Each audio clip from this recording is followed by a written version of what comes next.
नमस्कार दोस्तों कोरोना ने जिस ढंग से हमारी ज़िंदगी का ढर्रा बदला है उसका अध्ययन करने के लिए विश्व स्वास्थ्य संगठन हु जिसे बोलते हैं आप WHO भी बोलते हैं। उन्होंने एक नया तरीका इजाद किया है और उस तरीके का नाम है ऑडिट। और ऑडिट के माध्यम से वो वर्चुअल एक ऑडिट कर रहे हैं दुनिया में कितने कितने बदलाव आए, और जो ख़तरनाक बदलाव एक संकेत ऑडिट के द्वारा दिया गया है जिस खतरनाक बदलाव का, वो है ब्रिटेन की ज़िंदगी में आया बदलाव।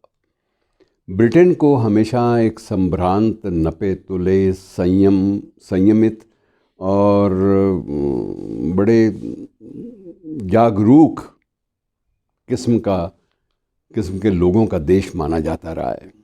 तभी ये बात एक वक्त में ये भी था कि बरतानिया का जो सूर्य है वो कहीं अस्त नहीं होता, कभी अस्त नहीं होता। तो उसका मुराद ये थी कि इतना ज़्यादा उस साम्राज्यवाद का विस्तार हुआ कि उसने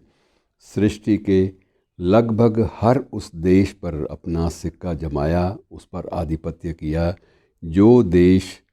तब भी सूर्य की रोशनी में नहा रहा था, जबकि इंग्लैंड में, ब्रिटेन में मूल रूप से रात हो चुकी थी।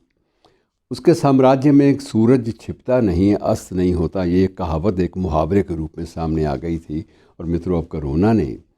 वहाँ ज़िंदगी का ढर्रा वहाँ भी बदल दिया है, बहुत बदल दिया है। और बहुत बदल दिया है का मतलब मैं आपको एक सर्वेक्षण की बात में दे रहा हूँ कि पहले ये सन 2019 तक, अर्थात 2 साल पहले तक, जब कोरोना की पदचाप अभी सुनाई देनी शुरू हुई थी हल्की हल्की, बड़े खरामा ढंग से हमारी ज़िंदगी में उसका दखल शुरू हुआ था, तो तब यह है कि इंग्लैंड में 60 मिलियन, 1 मिलियन 10 लाख का होता है, आप 6 करोड़ लोग आप मान के चलिए कि 60 मिलियन लोग उस समय नियमित रूप से शराब का सेवन करते थे, जिनका रिकॉर्ड उपलब्ध है। जिनका रिकॉर्ड उपलब्ध नहीं है उनकी संख्या को आप छोड़ दीजिए। और 2 साल में वो संख्या 60 से 80 मिलियन हो गई, 8 करोड़। और 8 करोड़ इसलिए हो गए कि अब जितने भी लॉकडाउन हुए, जितने भी कोरोना के प्रोटोकॉल आए, उन प्रोटोकॉल्स ने वहाँ के लोगों को अपने घरों में कैद होने पर विवश कर दिया।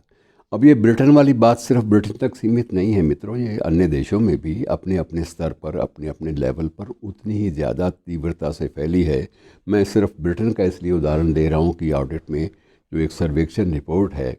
उसमें कुछ आंकड़े आए हैं, जो आंकड़े यदि सर्वेक्षण बाकी बहुत सारे देशों में, यूरोपीय देशों में या बहुत संभ्रांत या आगे बढ़ चुके देशों में अगर उनका भी आकलन होगा कभी, तो शायद हो सकता है कि इसी के आसपास ठहरें। लेकिन वहाँ अब एकदम से दारू पीने वालों की संख्या का बढ़ जाना, उससे ज़िंदगी पे असर तो पड़ता है, 2 तरह से पड़ता है। एक तो आर्थिकता बिगड़ती है, दूसरा ये है कि आर्थिकता बिगड़ने के साथ साथ ये भी होता है कि स्वास्थ्य जो है वो भी डिमेंशिया और बाकी रोगों से पीड़ित होने लगता है। अब ब्रिटेन के जो मेडिकल साइंटिस्ट हैं वो भी इस बात की चेतावनी दे रहे हैं कि धीरे धीरे ये भी हो रहा है कि निरंतर, नियमित रूप से, निरंतर का मतलब ये नहीं कि 24 घंटे, आप ये मान के चलिए कि नियमित रूप से डेली, हर रोज़ शराब की शरण में जाने वाले लोगों की संख्या जब बढ़ती है तो स्वाभाविक है कि उन लोगों की सोच धीरे धीरे थोड़ी थोड़ी कुंद होने लगती है, या जितनी सक्रियता, जितनी एक्टिविटी उनको सामान्य ज़िंदगी में चाहिए,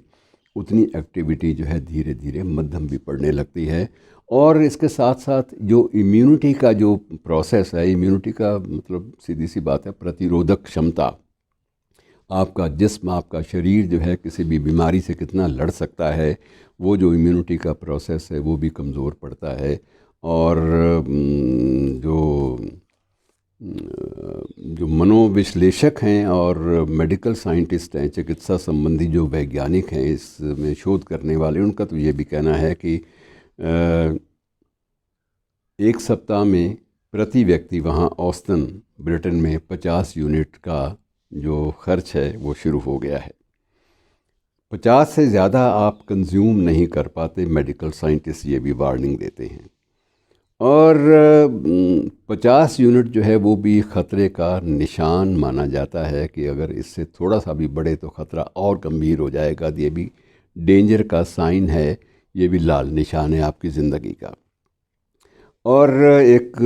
प्रोफेसर हैं, मेडिकल साइंटिस्ट, उनका नाम है जूलिया सिंक्लेयर। तो उनका एक निष्कर्ष वो भी अभी ब्रिटिश जर्नल में छपा है, उसके मुताबिक भी ये है कि बहुत सारे जो मृत्यु दर वहाँ पर एकदम से थोड़ी थोड़ी बढ़ी है, तो उससे ये भी पता चला है कि ये कोरोना के कारण हर्ट हुई इम्यूनिटी की वजह से ये दर बढ़ी है।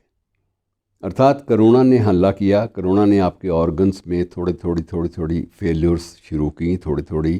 अपनी जो है घुन लगने वाली बात, वो प्रोसेस आपका शुरू हुआ और धीरे धीरे ये है कि आपको कोई भी तकलीफ़ है वो एकदम से बढ़नी शुरू हो गई। और दिक्कत ये है कि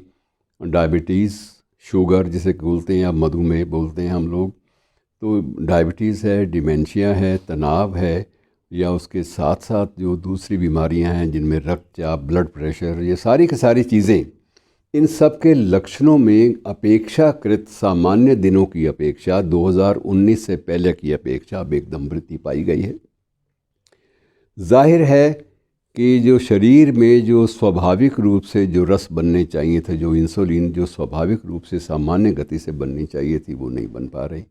और उसका परिणाम ये निकल रहा है कि हमारे सभी ऑर्गन धीरे धीरे किसी न किसी स्तर पर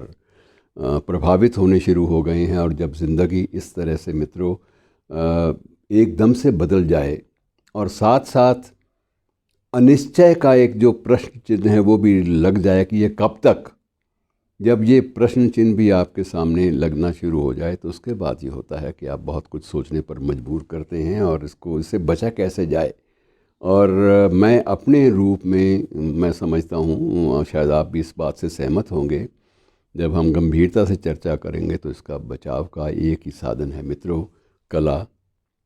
साहित्य और संगीत। हो सकता है कला, साहित्य, संगीत और रंगमंच हमें इस ज़िंदगी के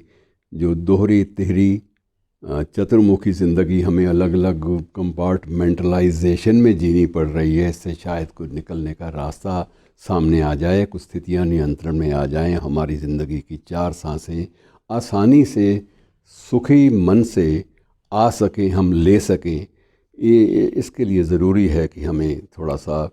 इन चीज़ों की ओर भी उन्मुख होना पड़ेगा। धन्यवाद।